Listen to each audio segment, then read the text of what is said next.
Bonjour à tous, merci de nous rejoindre. Voici les principaux titres développés dans votre édition. Le service national célèbre ses 50 ans aujourd'hui. Depuis son institutionnalisation, le service national a connu de nombreuses mutations. Il est devenu une école de formation. On verra cela dans un reportage. Du tourisme dans notre journal, un secteur qui gagnerait à se développer. À Biskra et Djidjel, des projets sont lancés pour renforcer notamment les capacités d'accueil insuffisantes. Et enfin, en Palestine, des habitants de Gaza ont enterré hier des proches, dont un journaliste, après la mort de 9 Palestiniens dans les derniers affrontements meurtriers en date avec les soldats israéliens. Bienvenue à tous. Coopération pour commencer ce journal. Le Conseil de la Nation, le président du Conseil de la Nation, Abdelkader Ben Salah, a reçu ce matin le ministre des Relations extérieures de la République d'Angola, Manuel Domingos Augusto. Le responsable angolais est arrivé hier pour une visite officielle en Algérie à l'invitation de son homologue Abdelkader Msahel. L'audience s'est déroulée en présence du ministre des Affaires étrangères Abdelkader Msahel.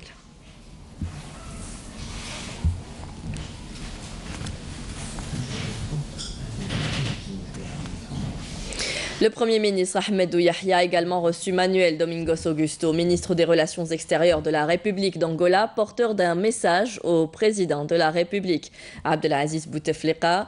L'audience s'est déroulée en présence du ministre des Affaires étrangères, Abdelkader Msahel.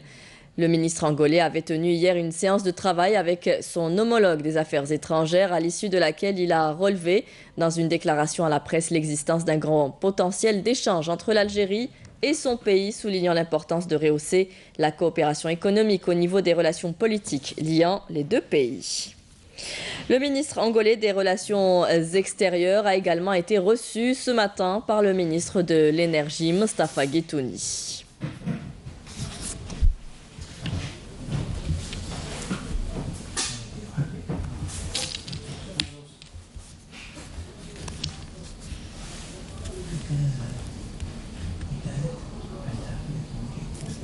Le vice-ministre de la Défense nationale, chef d'état-major de l'armée nationale populaire, le général de corps d'armée Ahmed Gaïd Saleh, effectuera à partir de demain jusqu'au 12 avril une visite de travail et d'inspection en 2e région militaire à Oran. Lors de cette visite, le général de corps d'armée procédera à l'inspection d'unités opérationnelles et tiendra également des réunions d'orientation avec les cadres et les personnels des unités de cette 2e région militaire. Et selon un communiqué du ministère de la Défense nationale et dans le cadre de la lutte antiterroriste, d'un détachement de l'armée nationale populaire a capturé hier à Bouira le terroriste dénommé B. Zakaria, possession d'une arme à feu et d'une quantité de munitions. Le dit terroriste avait rallié les groupes terroristes en 2014. Dans le cadre de la lutte contre la criminalité organisée, des détachements combinés de l'ANP ont arrêté 8 narcotrafiquants et saisi 211 kg de kif traité et 7 véhicules à Tlemcen. Nous célébrons cette année ou aujourd'hui le 50e anniversaire de l'institution du service national. Il a été institué en 1986 et depuis, le service national a connu de nombreuses évolutions. Il est devenu notamment une véritable école de formation, sans oublier les nombreuses réalisations accomplies par les appelés du service national, comme le barrage vert. Badia Marni. Le 50e anniversaire de l'institution du service national en Algérie évoque la bravoure et les positions des enfants de l'Algérie dans la défense de la souveraineté nationale et la participation au développement de l'économie depuis la mobilisation de la première promotion du service national en 1969. Dans une deuxième étape qu'a connue le service national, le cadre juridique a été adapté aux missions constitutionnelles de l'armée nationale populaire édictées dans la Constitution de 1989 qui a défini ses missions consistant à défendre la souveraineté nationale et veiller à la sécurité et à la stabilité du pays. Une étape coïncidant avec une période sécuritaire des plus difficiles vécue par l'Algérie. Les enfants de l'Algérie mobilisés au sein du service national n'ont pas hésité un jour à faire des sacrifices pour la sécurité et la stabilité du pays.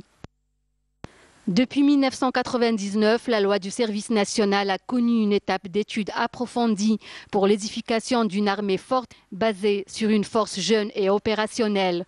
Et suivant les instructions et les orientations du président de la République, chef suprême des forces armées, ministre de la Défense nationale, tous les moyens technologiques et logistiques nécessaires ont été mobilisés pour attirer les jeunes et les mobiliser dans le service national comme devoir suprême à accomplir. Depuis 2014 et avec la promulgation de la nouvelle loi sur le service national, la durée a été réduite à 1 année. Cette loi est intervenue en réponse aux aspirations de la jeunesse et conformément aux instructions du président de la République, chef suprême des forces armées, ministre de la Défense nationale. Cette même loi contient d'importantes dispositions incitatives en comptabilisant la durée du service national dans la promotion, la retraite et l'expérience professionnelle. Le service national, avec tout ce qu'il a réalisé comme acquis pour la jeunesse et le pays, et devant la paix et la sécurité rétablie, aspire à dispenser à ses cadets et son élite de demain une formation adaptée pour l'édification de l'armée nationale populaire, dont les principes restent les mêmes que ceux de l'armée de libération nationale pour défendre la mère patrie. Dans l'activité parlementaire, le projet de texte portant règlement budgétaire de l'exercice 2015 a été présenté ce matin par le ministre des Finances, Abdelrahman Raouia, lors d'une session plénière du Conseil de la Nation, présidée par Abdelkader Ben Saleh, président de cette institution parlementaire. Consacrant le principe du contrôle du législatif sur l'exécutif, ce projet de texte fait ressortir les conditions d'exécution du budget général de l'État de l'année 2015 ainsi que l'état d'exécution effective des crédits sur la même année. Bonne nouvelle pour les usagers de l'autoroute Est-Ouest. La connexion Internet sera prochainement meilleure grâce à l'investissement consenti par Algérie Télécom. L'opérateur public a en effet commencé à remplacer ses anciens câbles par la fibre optique. Hasna Zouberi. Algérie Télécom a lancé son projet d'extension du réseau de fibre optique sur l'autoroute Est-Ouest. L'opération a débuté en mettant en place les équipements nécessaires. Ce projet permettra ainsi aux usagers de l'autoroute Est-Ouest d'avoir une meilleure connexion à Internet. Ce projet a une grande importance. Il a pour but d'augmenter la bande passante aussi bien sur le plan national que régional. L'autre but est de renforcer le réseau actuel de fibre optique. ثانيا تدعيم حظيرة وشبكة الألياف البصرية الحالية. Cette technologie moderne offrira une meilleure qualité d'Internet aux différents clients d'Algérie Télécom, entre professionnels et particuliers. Exemple à donner est la wilaya de Constantine. La qualité تاع الانترنت راهي مليحة، ما كانش دي كوبور، السينيال راهو مليح، مام حتى الخدمات لهنا في سونتر تاع أكتر يعني الحمد لله ما شاء الله. وشو ماذا بينا بس كاينه كثافه سكانيه كبيره لهنا في النوفال فيل، ماذا بينا ان شاء الله يزيدونا ان دوزيام سونتر. من قبل بعد Auparavant, nous avions des coupures sur notre réseau Internet, mais après l'installation de la fibre optique, nous avons un meilleur signal.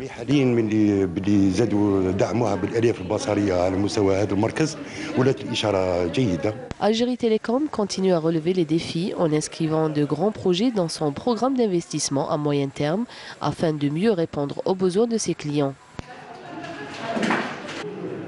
Pôle touristique d'excellence, Biskra, la reine des Ibans, mise depuis quelques années sur le tourisme pour développer son économie. Attirer le touriste, le fidéliser, lui offrir des services de qualité est devenu donc une priorité pour la direction du tourisme de la wilaya. En atteste la création de 5 zones d'extension touristique qui permettront à terme la réception de plusieurs milliers de lits supplémentaires. Le reportage est signé Karim Bouafia, commentaire Karim Haïfa. Avec un parc hôtelier de près de 1900 lits, la wilaya de Biskra a enregistré en 2017 la réception de 5 nouveaux hôtels, dont 3 au chef-lieu de wilaya. Des hôtels qui ont permis la mise sur le marché de 438 lits supplémentaires, outre la création de 78 nouveaux postes d'emploi directs. La wilaya de Biskra dispose à ce jour de 1871 lits, dans 433 lits réalisés en 2017. Et actuellement, 64 projets touristiques sont en cours de réalisation qui permettront à terme la réception de 8800 lits supplémentaires.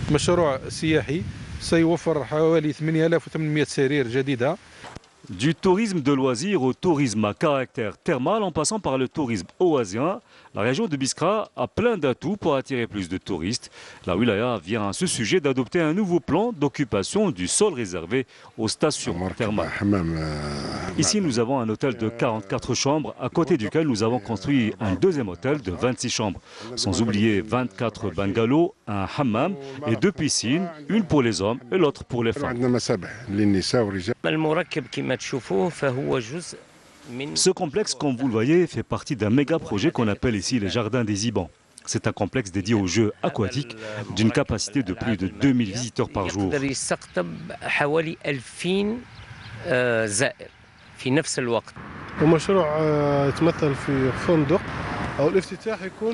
L'hôtel qui est actuellement en construction ouvrira ses portes en juin 2018 avec l'embauche de 55 personnes.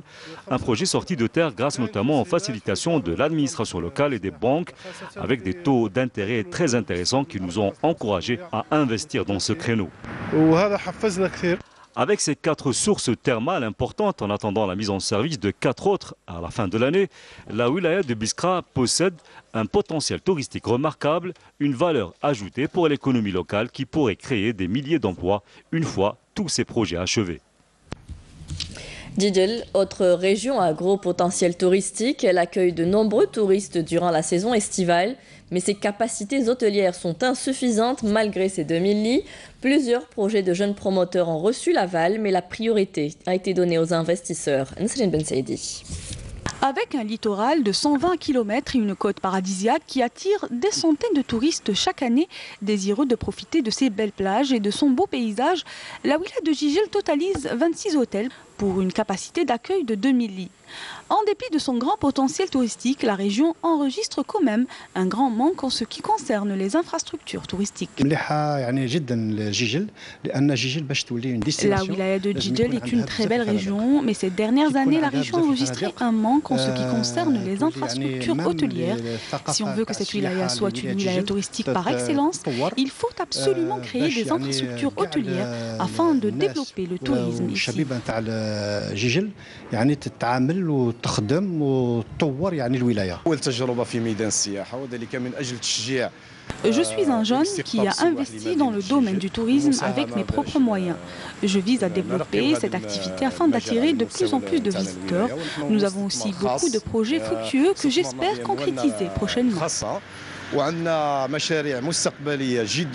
réalisation de nouvelles infrastructures donnera sans nul doute un nouveau souffle à l'activité touristique dans la région. Pour cela, 10 nouveaux permis de construction viennent d'être attribués au profit des jeunes investisseurs.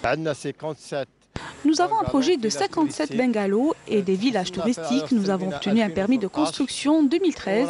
Le taux d'avancement des travaux est à 50%. Nous avons quelques 71 projets d'investissement touristique enregistrés au niveau de la wilaya. Nous avons aussi 75 projets qui sont déjà opérationnels et 27 autres en cours de réalisation avec un taux d'avancement à 80%. Il y a 10 nouveaux permis de construction qui viennent d'être attribués.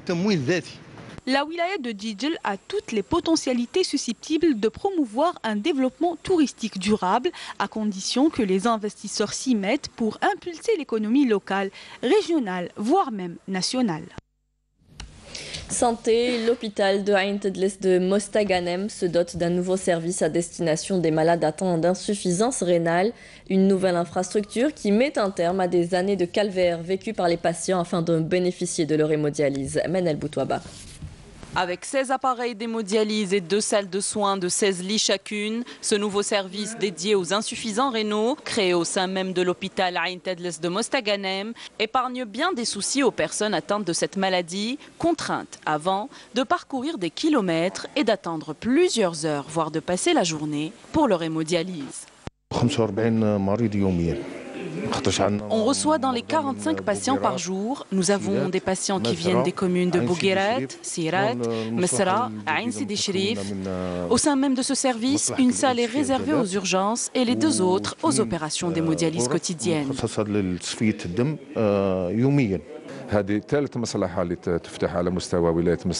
C'est le troisième service du genre qui ouvre ses portes à Mostaganem, ce qui diminue la charge sur les autres services existants et la contrainte de beaucoup de patients qui devaient se déplacer au centre-ville avant.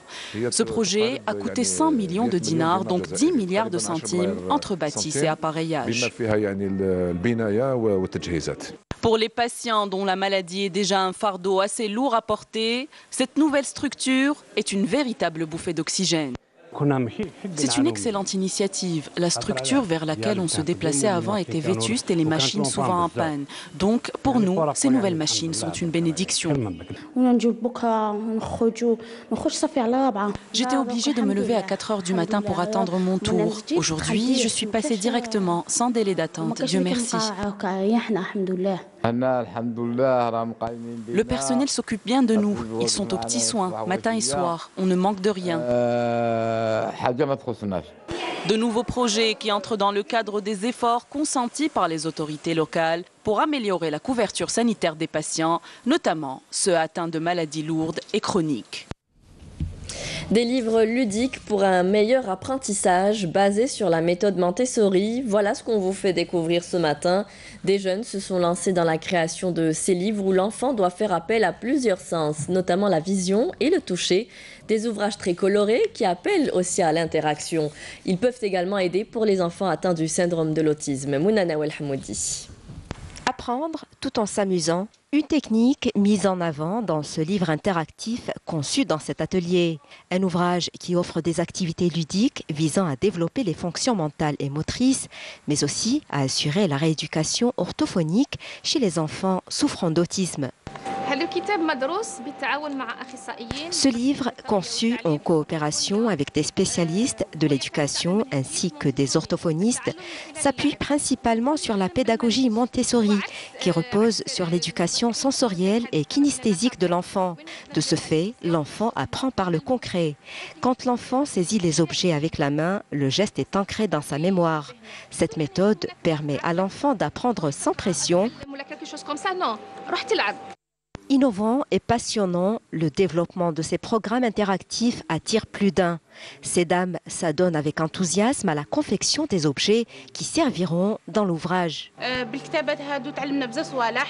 Nous apprenons énormément grâce à cette méthode. J'ai appris par exemple à être très patiente avec mes enfants si je veux leur apprendre quelque chose.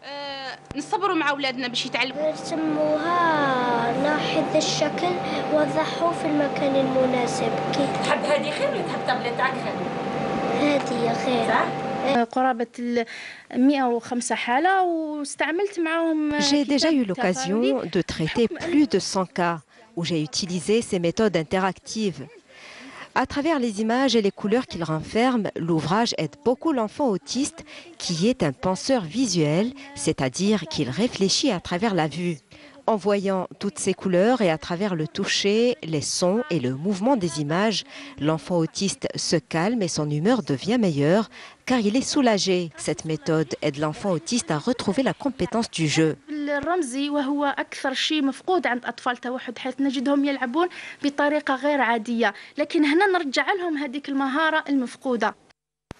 Cet ouvrage, devenu une véritable référence, peut également aider à faire face aux dangers du monde virtuel qui menace les enfants de façon générale.